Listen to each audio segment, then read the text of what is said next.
Well, it's symptomatic or demonstrative of the Western superiority complex, which, actually even that term needs to be interrogated a little bit, Western superiority complex, because in fact what we're talking about most of the time is not a superiority complex sort of by definition, but it's a condition which compels them to always want or to always need to invalidate and delegitimize and to subordinate others. Meaning it's not actually a sense of actually being superior, as in they're not sitting comfortably in a sort of assured state of certainty about their superiority. Rather, they need to be assured that others will kowtow to them, and that is the basis for proving their superiority to themselves. You understand? Because, if you're superior, if you genuinely believe that you are superior, and that the rest of us are inferior, intellectually, culturally, morally, racially, or what have you, if that's what you really think, then I don't think that you would feel threatened or intimidated by others, But being treated as superior by us is the only way that you can really feel like you're on the top. That's the only way. Your superiority relies completely on enforcing the inferiority of others and having them comply with your sense of your own superiority. It's not something that you feel comfortable about just on your own. And of course, then when you are consistently treated this way, treated as superior, then you develop the expectation that you will be treated this way by everybody, and anyone who does not treat you this way, well, that absolutely agitates you. That agitates you and gets under your skin like nobody else. So I started to say it's demonstrative of this complex that Westerners always assume that their paradigms are absolutely true and that their paradigms are objectively correct. And anything, any concept, any idea, any viewpoint, any point of view that does not fall within the parameters of their paradigms, well, they see it automatically as a shortcoming. And they are really blind about this. They're completely blind about this. I can give you an example. It's a fairly commonly occurring example for me. I had someone tell me on X a few days ago that they follow my content, and they said that they agree with me on everything except for when I talk about Islam, when I talk about religion. And he said, religion is a private matter and should never be brought into discussions. It should never be brought into discussions about socioeconomic issues, political issues, geopolitics, and what have you. And he basically told me that if I would just leave that element out of my content, well, then I would have a much broader appeal, and I'd be able to reach a much wider audience. Where do I even begin with that? You see, again, there are so many layers to the mental cage that these people are in. There are so many layers of obliviousness and presumptuousness, the complete lack of self-awareness that they have. It's really stunning. And all of that would be manipulation. Understand, all of that would be manipulation if you didn't recognize it for what it is. Do you know what I mean?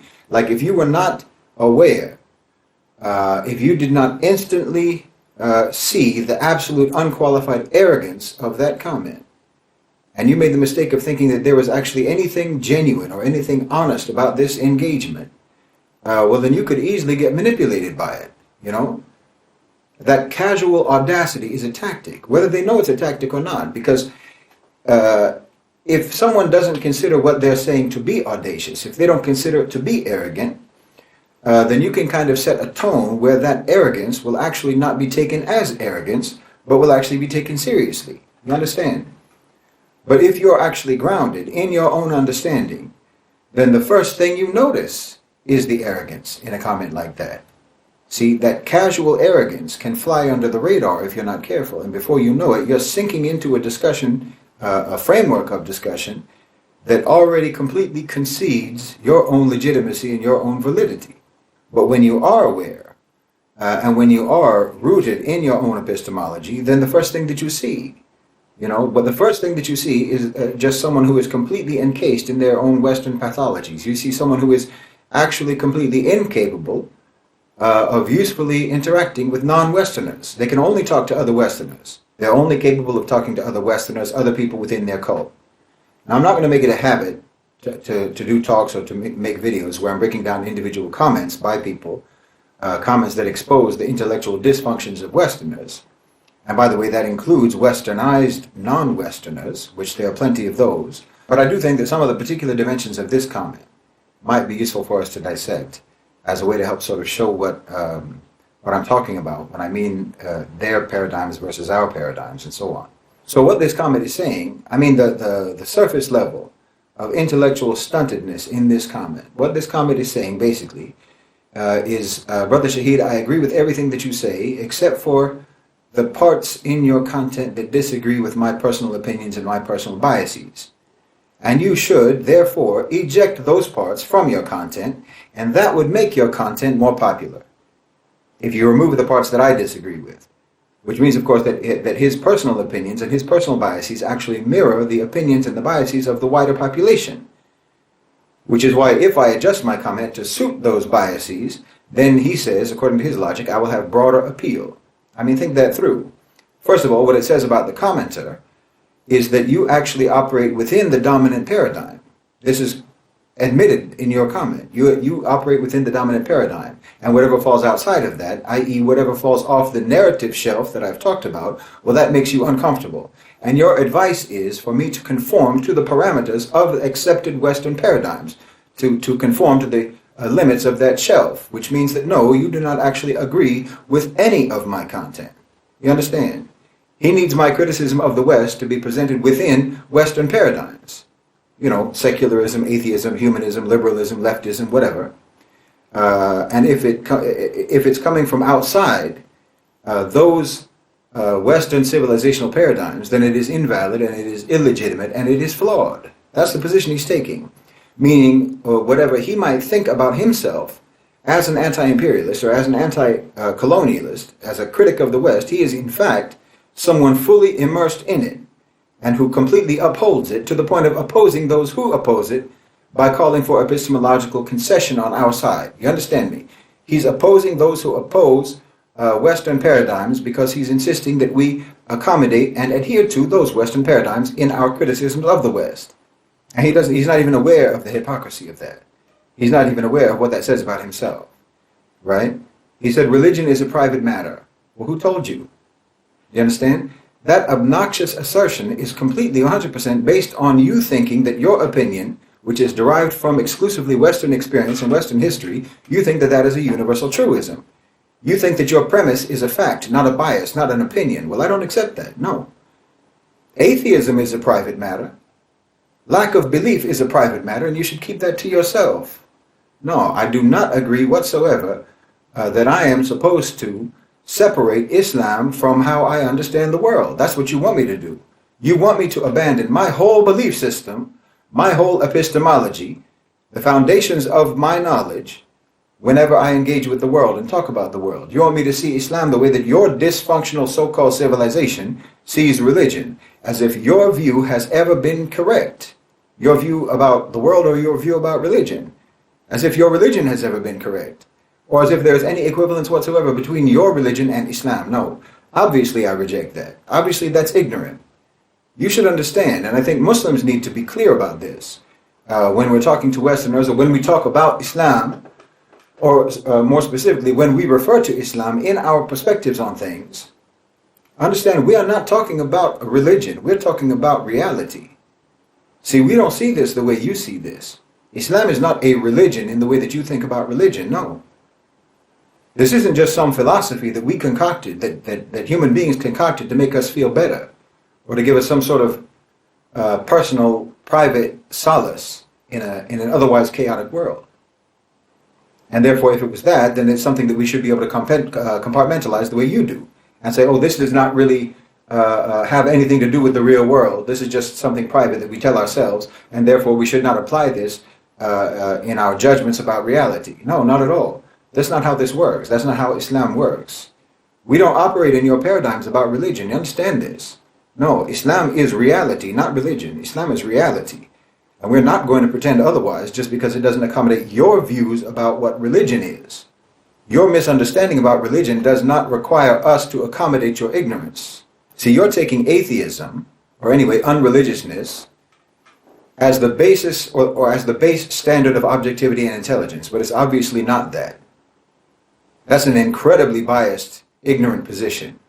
You know, when you say take religion out of your discourse, you're not saying anything except adopt my atheistic framework in all discourse, because I don't think that your religion is real or useful. I don't think that Islam is what you say Islam is. I reject that. Well, who cares what you reject and what you accept, what you think Islam is or what it isn't? Who cares what you say Islam is or what your so-called civilization says it is? Your so-called civilization that we're criticizing, after all. We're supposed to adopt the position of your so-called civilization with regards to our civilization while we're criticizing yours? We're supposed to take your position regarding Islamic civilization?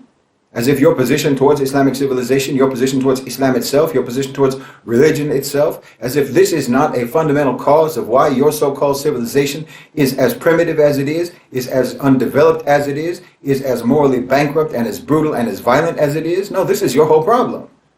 No, your atheism is subjective, it's irrational, it's an irrational bias, and it has been responsible for absolutely staggering deterioration in your society in every conceivable way. You got even worse. You got even more vicious. You got even more bloody. You got even more savage when you disavowed your church. And you were already vicious and bloody as it was. You were already vicious and bloody as Christians. But when you decided to be atheists, when you decided to become your own gods, oh, you multiplied your cruelty. You multiplied your brutality. You multiplied your greed and your immorality exponentially. And the fact that you can actually think that you are advocating this atheism and secularism as a rational, a reasonable intellectual position. You think that it's that, and that religion should be a private matter that's kept out of discourse and kept out of analysis and so forth, and that religion should never be invoked as something that provides solutions, as something that provides corrections to human behavior, and that provides better outcomes to society. If that's what you think, then you are an enemy to your own self and to everyone else, wallahi.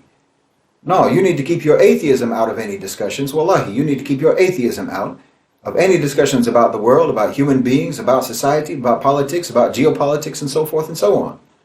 You need to keep that to yourself. Do us all a favor, because that is something, atheism, secularism, and so forth, that has caused more catastrophes to the human race than anything else in history. And this is objectively true. This is objectively the fact. You know, you always like to say that religion has caused more wars and death and more destruction than anything else, because you never looked into it. But history does not support your position at all, at all. I mean, between the beginnings of Christianity until the so-called Enlightenment, we're talking across multiple wars, multiple conflicts, conflicts that are typically categorized as religious in nature, even though that's debatable. Listen, you killed roughly somewhere between 10 to 25 million people. We're talking about from year one of on the Christian calendar to around 1685. 10 to 25 million casualties in a millennium and a half or so. That's an average to something like 6,000 to 15,000 deaths per year pre-enlightenment. Okay? Now, ever since you got enlightened, ever since you threw off the shackles of the tyrannical, supposedly warmongering church between 1685 until today, about 350 years, 350 years of you being enlightened, of you being secular, well, you've killed between 250 to 500 million people. That's like 500,000 to 1 million people per year for the last 350 years. You understand? You killed 20 times more people in about a quarter of the time ever since you became secular, ever since you became atheistic and so-called enlightened. And you still have the gall to advocate for this? No, this is something you should be ashamed of. It's completely discredited morally. You should never even disclose to anyone that you believe in such a horrendous approach to the world as atheism. See, this is what I mean. It's like you people can't even open your mouth on any topic, almost any topic at all, except that you reveal to everyone how densely indoctrinated you are. That's the only thing that any intelligent person ever gets from your comments, wallahi. It gets from your advice, just how densely indoctrinated you are. That's all they see. And then there's the part where he said that if I remove the religious element, if I remove the Islamic element from my content, from my talks, well, then I would have broader appeal. As if this is the reason to say things. This is supposed to be your motivation. This is supposed to be the driver. Mass appeal, bigger audience, more approval. That's why people say what they say, not just to tell the truth. You think I don't know that if I take the truth out of my statements, then that will instantly make them more popular? That will make my content more popular? Obviously I know that. Yes, I can tell you what you want to hear. That's easy. I can tell you what you want to hear. I can use your paradigms. You know, I can do what your leftists do and criticize the West, criticize colonialism.